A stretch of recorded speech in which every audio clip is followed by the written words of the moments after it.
Hello, this is Mike, NoStressMike.com. I thought I'd talk a little bit, share a little bit about my experiences. Some of you may not realize the information that I give, where it comes from. Like I say, I lived in Central America, in Guatemala, for 14 years. And I drove back and forth from Oklahoma to Guatemala. Sometimes on a motorcycle with my dog, Zena.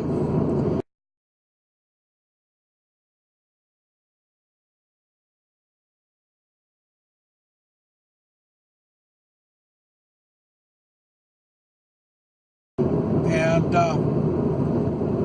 we would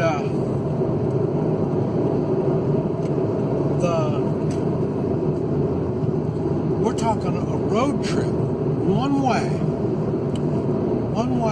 about 4,000 miles, and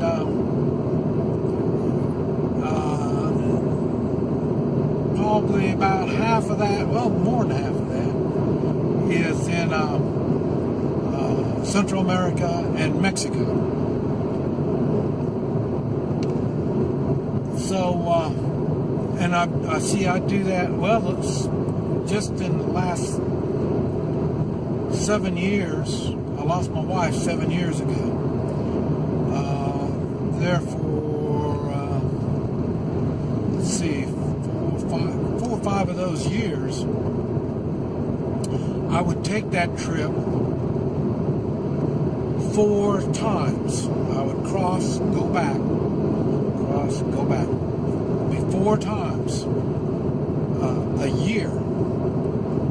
And I say some of the trips before that, I was taking trips down to Panama, and from Panama I'd be going up to Canada, Miami, Florida. So you're talking about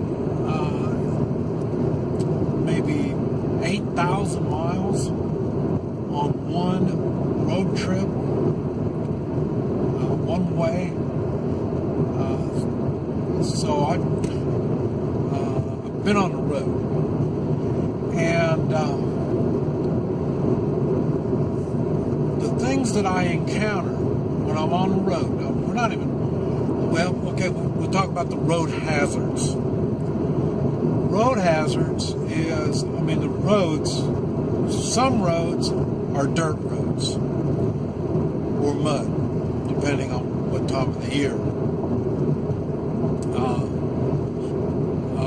Bad potholes. I try to, other than the United States, I try to do 60 miles an hour if I have a good road. But there's times that I would be going walking speed. I mean, the potholes, they're not even really potholes. When you got to go that slow, they're not even a pothole. I mean, these are very deep hazards in the road. And there's be times when bridges would be out, or bridges were close to non-existent. Let's see, there's times, I remember one road that I crossed, or bridge I had to cross, you lay the boards. It was a railroad crossing, or yeah, it was a railroad. They had a railroad rails, and that was the way to cross. So what you did is you laid boards across the railroad rails, and you'd go forward, and then you take the the boards that you just went over and moved them to the front, and then so we're moving like 3 foot at a time to cross. So that gives you an example about some of the dangers. Some places, especially on rivers and creeks, there weren't any bridges, and you had to get on a ferry, and you drive up on the ferry, and then the ferry would take you across. And we're talking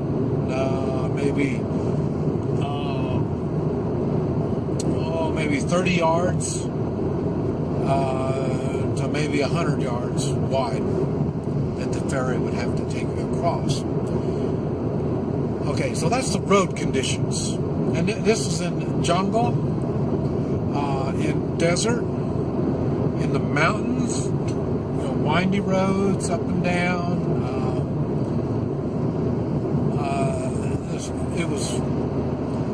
Those were the road conditions. Now, who I encountered was police and military and bandits. Police and military, some were official stops, some were off duty and they were just there to rob you. And then you have bandits. And bandits, some were professional bandits where they do mobile setups and they stop the traffic and they rob everybody on that. And some were just because of the situation, like a hurricane, roads were knocked out and stuff like that. They know there's not going to be any police or military coming, opportunists, I guess they call it. Then they would start robbing people on that. I have a policy. I don't give money. I don't give money to beggars. I don't give money to robbers. I don't deal with money. I've talked about that. I try to deal with money as minimal as possible. About the only time that I have to deal with money is when I'm on the road. I buy gas, hotel rooms, breakdowns, service, and stuff like that. But other than that, I don't use money. That's what I talked about, giving gifts. I give gifts of all types. And like I said, I just came back from Mexico. I had a root canal. And I used gold and silver for that. Like I mentioned, professionals accept gold and silver in payment. And when I say professional, I'm talking about anybody, a real true professional knows how to handle money and knows what money is, and they're happy to have gold and silver. So, but anyway, now I've had people point guns at me. Another thing, I said I don't give money. I do not allow anybody to touch me. If I feel like I'm getting ready to get touched, then I go into action. When I'm on the road, my weapons vary. It depends on what's at hand or what I've picked up from the last people.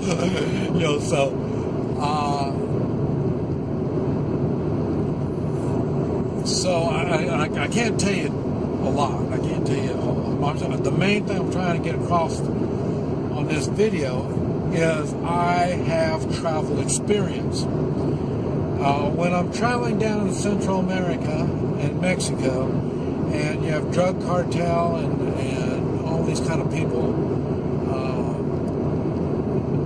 I'm traveling as a refugee. I'm trying to go from one point to another.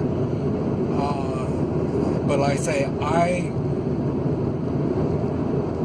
experience the same things that a refugee would experience when they're on the road.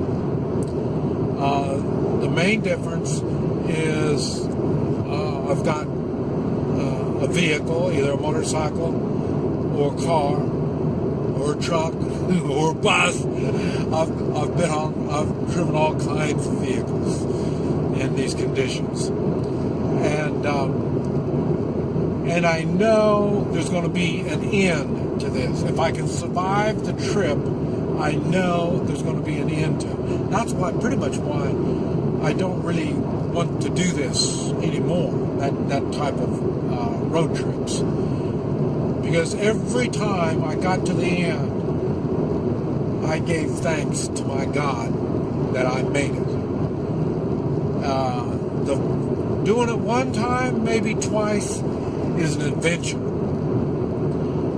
But the more you do it, the more you push your luck. And I've done it a lot. And so I'm very grateful that I've made it.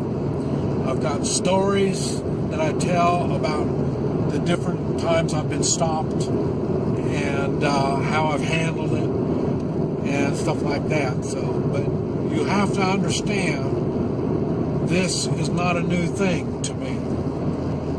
I've done this in hurricanes. I've done it in the aftermath of hurricanes. This is what I was a storm chaser. I would go from to hurricanes, or I was in a hurricane, and I would do the hoishi and help people, and that's how I travel.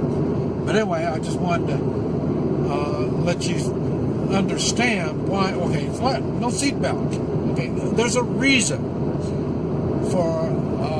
I know a lot of you people have been brought up in such a sheltered world. You've been treated so stupid. They treat you like you are stupid and you don't know anything. And so you've been told to wear your seatbelt. You've been told to do, when the cops stop you, you do this, you do that. You've been told all this crap and you believe it. Everything I do is based on my experiences. That's why I want to hear stories from other people's stories. Let me know what I need to prepare for. And that's why I give my videos. But anyway, I just wanted to share that with you. This is Mike, NoStressMike.com. Oh yeah, I got my gun.